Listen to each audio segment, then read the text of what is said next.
Goat Squad TV.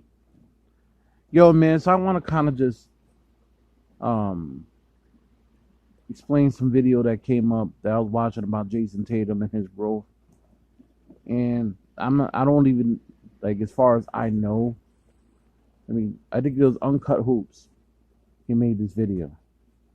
I'm a big Uncut Hoops guy.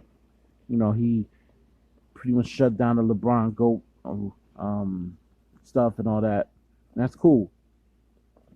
But he's a casual when it comes to Jayson Tatum and anything Boston Celtics related. Jayson Tatum, he did a video on Jayson Tatum and how he's one of his favorite players and how Jason's growth.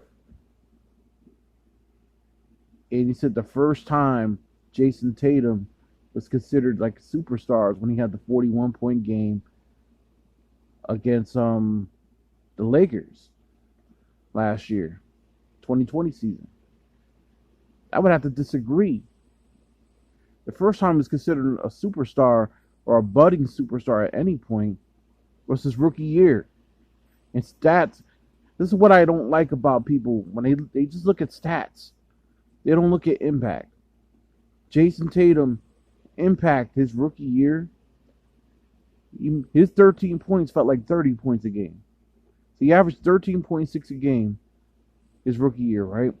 But when I talk about impact on a team who went to the Eastern Conference Finals with a guy that, you know, people kind of like was comparing to Harrison Barnes, for God's sakes, I'm talking about NBA scouts. Jayson Tatum was a star from the minute he stepped on that Celtics court in 2017. And I didn't have to look at the points per game for me to know that. So I want to make that clear. That LA game was not the first time he was considered a superstar or a star.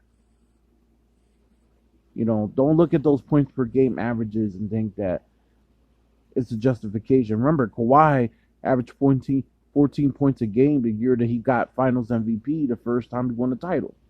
We all know they don't win a title without Kawhi's defense and his overall impact.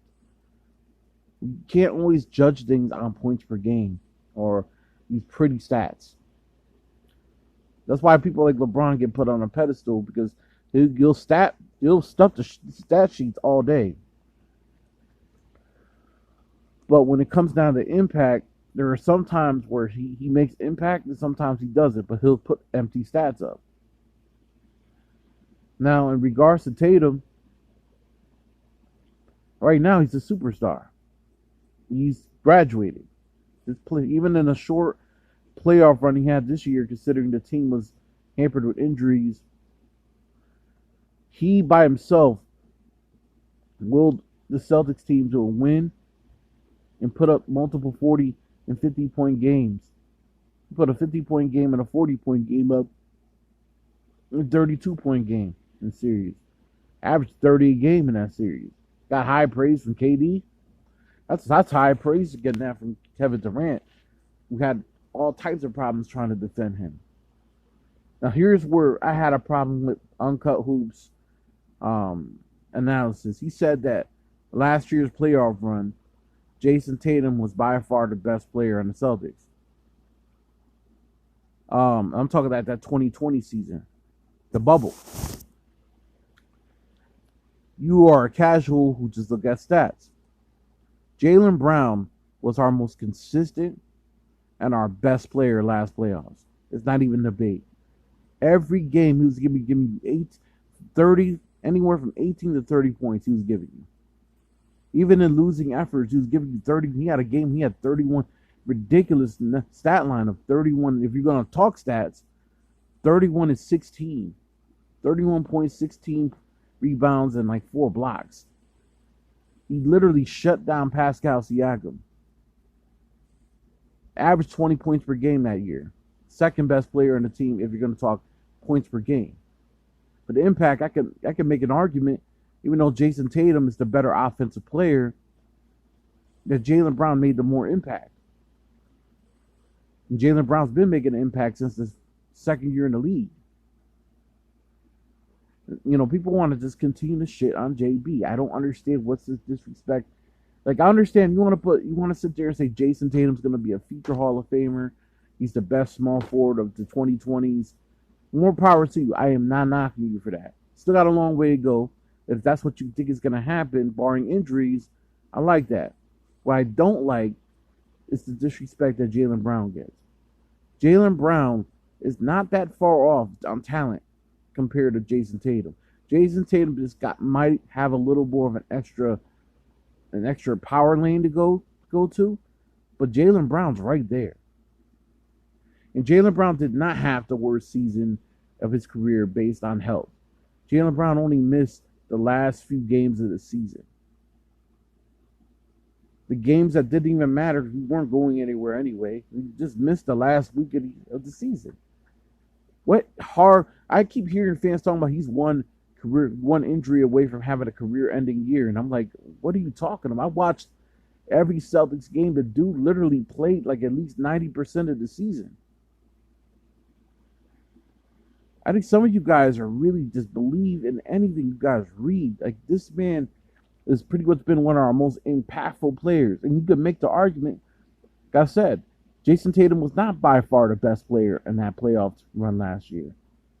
Jaylen Brown was. Look how much he averaged, and look at his shooting percentages against Miami. He was the only one really that put up a great game almost every single game. Not his fault he got told to be the corner. The dude legitimately played his ass off to the whole playoffs. You can make the argument if Jaylen Brown doesn't go off the way he do, we don't even get to the conference finals. Because Jayson Tatum by himself, as much as I love him, ain't going to get you to the damn conference finals by himself. Nobody gets to the conference finals by themselves. It's very rare that happens. So let's not act like Jaylen Brown is not nearly as important as JB. JB and JT are just as important. And to sit there and say that Jayson Tatum by far a better player than anyone on that Celtics team when Jaylen Brown had an all-star year and Jaylen Brown only missed the last 7 games of the season and put up damn near 25 points a game. There was games that Jaylen Brown went off for like 40, 50, damn near almost 50 points. Games that he went off this year. You know what I mean? It's not his fault the team staying. JB and JT were the best brights. To sit there and say that that JT's the only bright spot, that's bullshit. JB was just as much of a bright spot to that team as JT. It's just the rest of the squad sucked. Let's be honest. Brad sucked as a coach. He's the general manager now, president of basketball operations. Marcus Smart was very up and down. Kemba Walker, health-wise, just wasn't there. And let's not act like Peyton Pritchard and Naismith weren't bright spots at certain points of the season. Probably more Peyton more than anything, because Naismith came out towards the end of the year. But overall, Pritchard pretty much was consistent all year. Barely got any playing time in the playoffs, thanks to Brad Stevens. That said, I just want to put a stop to the slander of JB. You want to sit there and say Jayson Tatum's the future, that's fine. I have no problem with that. But don't slander JB. Don't slander JB like that. Don't disrespect JB like he's some far all the way down the list on talent-wise compared to Jayson Tatum. That's not true. JB's right there with Jayson. And you can even make him. I keep seeing people talking about Jayson Tatum's defense is underrated. Not that underrated at all. Actually, JT's defense is not that great. JB's the better defender. It's not even a debate. JB's by far the better defender. You don't believe me? Look what he did to Pascal Siakam. Everybody acted like Siakam was going to put up 30 against us that whole series. He only had like 1 or 2 games he was even in double digits scoring wise. He literally erased Pascal Siakam. He gives a lot of stars fits defensively. So we need to stop disrespecting JB. Otherwise, salute to Jayson Tatum, salute to Jaylen Brown. Those two are the future. Sit there and say Jaylen Brown had the worst, um, his worst health of his career. The dude just opted to get surgery on his wrist. He really could have played through it, and he said he was going to play. He was willing to play through it, but he looked at it the rest of his career. It's like, nah, I'm just opt to get the surgery. Only, like I said, he only missed the last week or two of the season. He played 90% of the season. I don't know what the hell you guys are talking about. You know, Jaylen Brown had injuries. Rarely, he had that one little light ankle injury he had early in the year. He only missed a game or two for that. That was it. Outside of him having an ankle injury towards the end of the year, which he was fine. He was going to be set to return if he not opted for the wrist surgery. I don't understand where people sit there and say JB's worst health season ever. Like, that's crazy to me. You guys even watch Celtics games? Like, I really kind of wonder, like, outside of a few people that comment on my Celtics videos, that are just complete Jayson Tatum and Jaylen Brown haters because they think Larry Bird's walking to that door.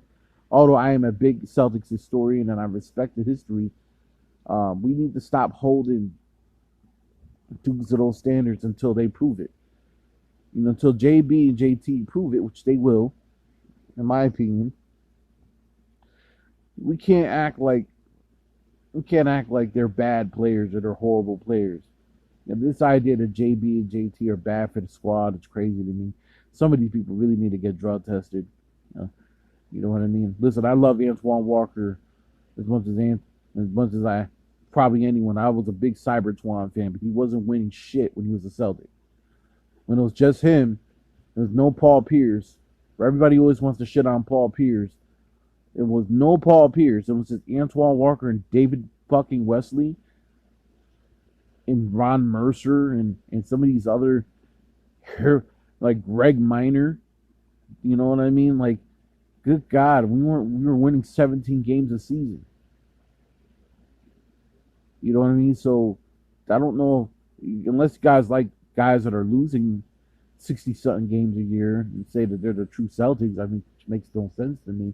JB and JT have done nothing but get you guys to the playoffs and get the Celtics to the playoffs damn near every year since they've been in the league.